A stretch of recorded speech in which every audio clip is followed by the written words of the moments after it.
Okay, so ito yung bagong bahay namin. Sabi ko si Pia kailangan ko mag-video eh.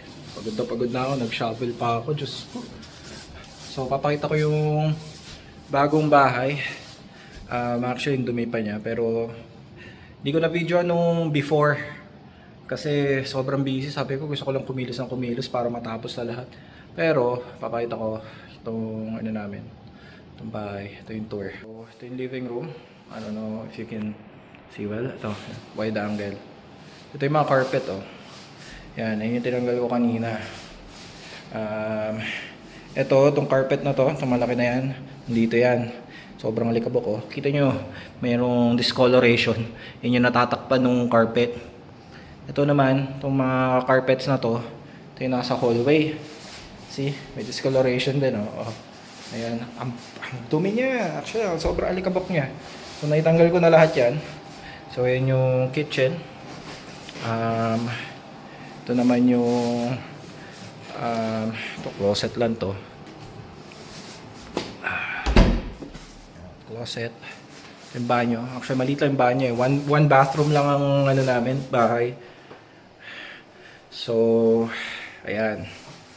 Ito may sira raw yan. Hindi raw nagde-drain ng mabilis. So, kailangan ko pang tumawag ng plumber. Anyways, so yan yung kitchen namin. Ito yung first bedroom. Sa tingin ko, ito yung magiging bedroom ni Ellie.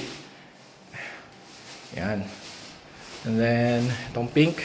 I think this is the master bedroom. Kasi mas malaki siya eh. Yan, papa-repaint namin lahat yung bahay eh. Kasi, pangit ng kulay. Tapos outdated na yung paint. So, both ceiling tsaka yung walls, papapaint namin yan. O yan. Ito yung third bedroom. Ito, tatanggalin ko rin yung carpet nito eh. Kasi ayaw naman ng carpeted. Kasi malikabok. At si Ellie, meron siyang asthma. Tapos, sobrang luma na kasi itong bahay na to. So, yung dating may-ari, hindi niya na naalagaan to. Kasi matanda na eh, senior na eh. So, ano na siya, na-care home na siya. So, ito na yung yung kitchen. I know it is outdated, pero papapalitan lang namin yung flooring. And then, papa-repaint. Actually, may mga cracks nga itong bahay. Ayan, cracks. Sabi, inspect, sabi naman wala naman daw major foundation issue. Ito, kailangan namin i-address yung mga cracks. Ayan, katulad niya, may mga cracks, di ba? Kita mo yan. Ayan. So, pababa tayo to the basement. Ito yung basement. Sobrang basa ng sahig kasi kanina nag-iikot-ikot ako. So, ito yung utility room. Ayan. Ito, luma na to eh. Kailangan, papapalitan namin to. So, sabi, gagastosin kami 10,000. Kasi papalo ko rin yung mga cracks kasi papatapalan namin. So far, dry naman daw. Pero pagka nakikita nyo, ito, meron siyang lumot. Yan. Pero natapalan na rin yan. So, I think we'll be fine. Hopefully. So, ayan, may mga sila. To weird nito kasi yung filter nito hindi napalitan. Sobrang tagal na. So ngayon pinalitan ko siya ng bago. So sana maging mas malinis yung hangin. Kaya nandito ako parang ako na-choke eh. Ayan o. Diba? Ito yung hot water tank. Ito medyo bago-bago. I think they have a humidifier. Pero humidifier daw to eh. Ewan ko kung nakasaksak lang to. Pero sabi ko ayoko na isaksak eh. So, I don't know. Maybe sinaksak nila ulit. Kasi sobrang dry. Which is weird, di ba? Kasi sabi nga nila, for the most homes, hindi humid yung kinakalaban eh. Ang pinakalaban dito is yung di ba? Hindi dry air yung problema. Problema palagi is humid. So, itong bahay na to may humidifier.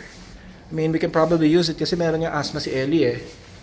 So, that's good. Ito naman yung basement. Outdated siya. Ang gagawin namin is papapalitan namin. So, yan yun. Diba? Papapalitan namin yung floors. Papapalitan namin. Hindi namin papapalitan to. Ano to eh? Insulation. So, tatapalan na namin ng drywall. Ayan. Tapos yung ilaw yan. Kasi puro DIY yan eh. Kailangan namin patanggal kasi delikado. So, papapalitan. Tapos yung flooring nito, ayan, papapalitan din namin yan. Ito yung laundry room. English.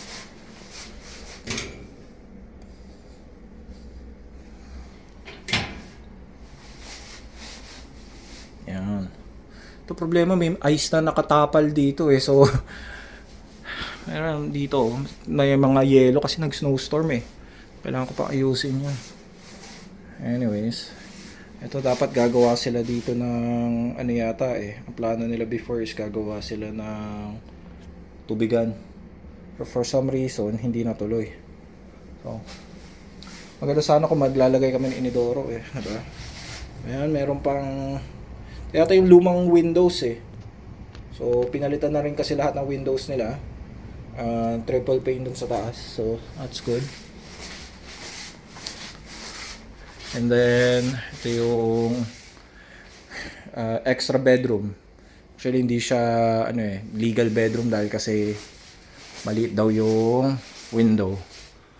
Diyos ko, ang dami ko pang lilinisin. So, may cleaners mamaya. So, hopefully, maging maayos ang lahat. Anyways, yun lang. Thank you. So, yun nga. Yung video na kanina na pinakita ko is yung December 2025. Ngayon, ano na, April na. 4 months na. So, papakita namin yung progress ng bahay namin.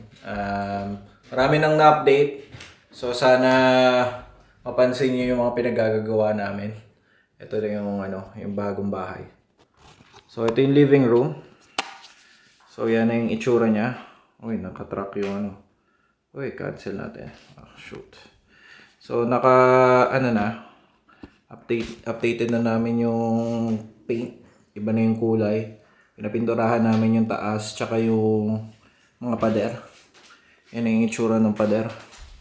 Ayan. Sa yung living room namin. Ito din yung couch namin. Ito yung galing dun sa dating apartment. Umili si Pia ng mga bagong lalagyanan. Ayan. Diyan. So, itong clock. Ayan, di ba? Tapos, nung dati, yung light dito, iba. So, pinapalitan ko din yan. Yan yung bagong light namin. Papakita ko na yung ibang room. Kaso makalat. So, ito yung room. Makalat. Pinapaint din namin. Hindi na namin tinanggal tong mga blinds eh. Hindi yung dating blinds namin. So, yan yung pintura. Papakita ko sa inyo yung buong room. Tapos, ito yung bagong ilaw. Pinapalitan namin yan. Kasi luma na, malikabok yung dati. Tapos, yung ilaw rin dito. Bago na. Dito naman sa bathroom, walang masyadong changes. Ganun pa rin yung nangyari, except for the paint. Yun lang yung pinalitan namin. And then, dun sa kwarto na to, master bedroom. Ayan. Ganun din. Paint lang rin yung pinalitan namin. Wala na. Tsaka yung mga namin pala, mga electrical outlets, pinapalitan namin siya. So, dito naman, ganun din.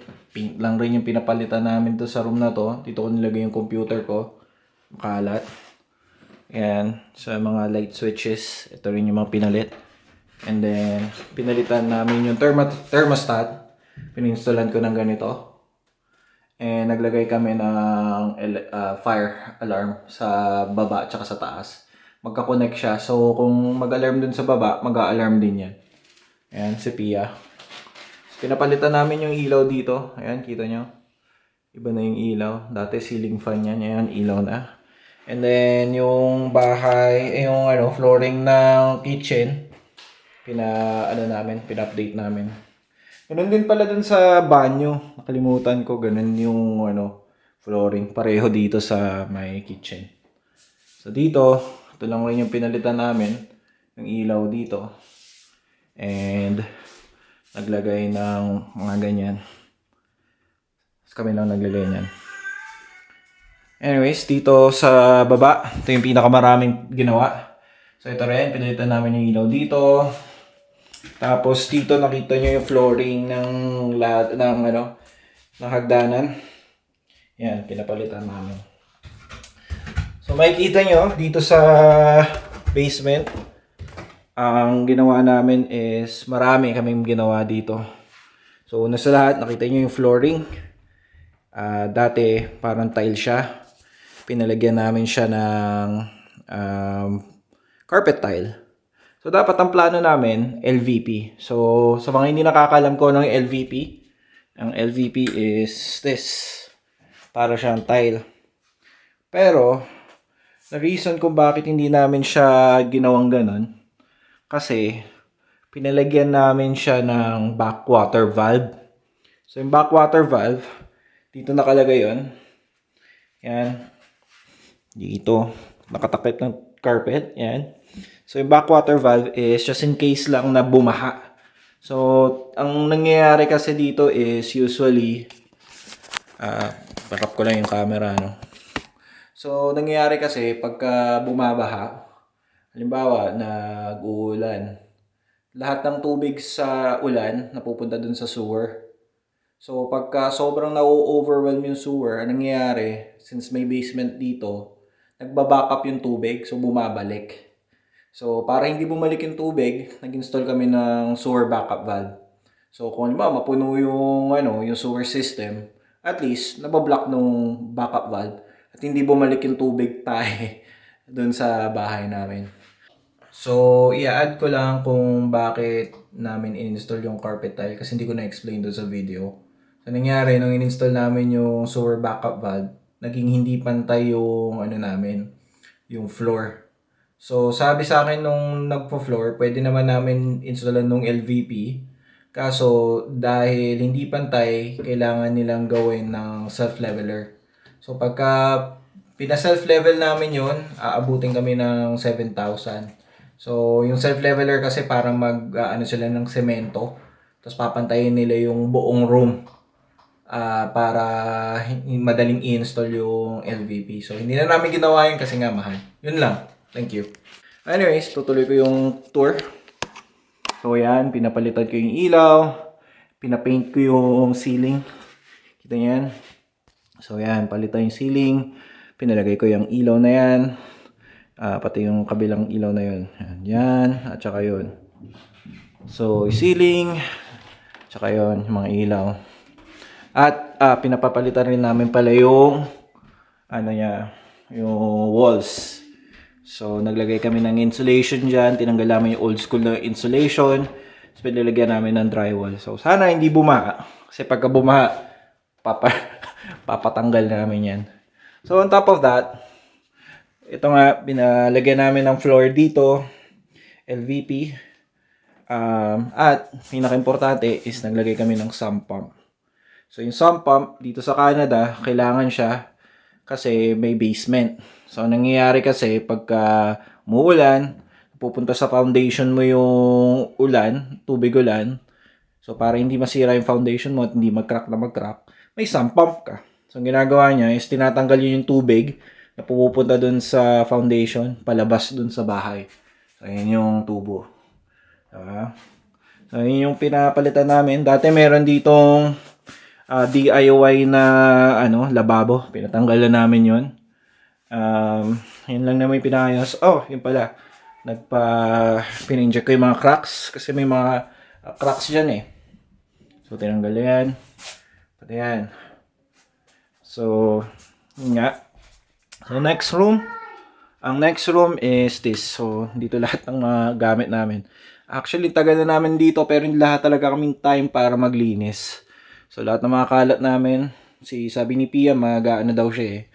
Anong tawag nito? Mag-garage sale. So, ang pinagawa lang namin is, pinapinturahan lang namin yan.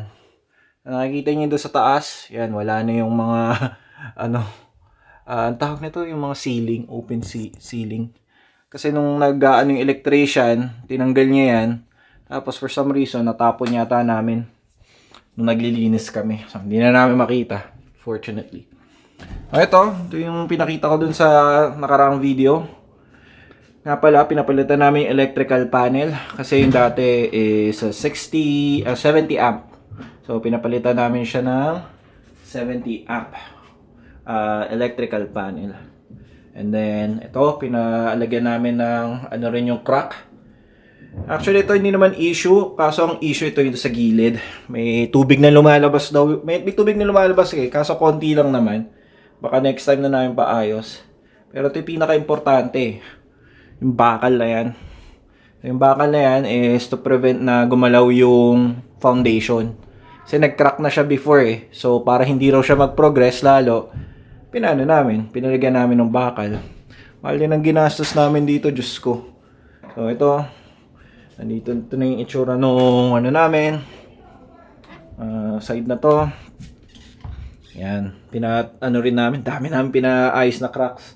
So far, nag-spring melt na. Wala naman naging issue. Except dun sa... So, except dun sa ano lang. Sa may tubig dito na pinakita ko yan. So, yun lang. All in all, ito yung itsura ng bahay namin. Ito yung mga changes. Kita nyo tong side na to. So, itong side na to, papakita ko pala. Dati merong ano dyan eh, di ba? Yung pangit na structure. Pinatanggal na namin yun. Ang dami namin pinalinis dito. So, yun lang. Thank you for watching. Bye-bye.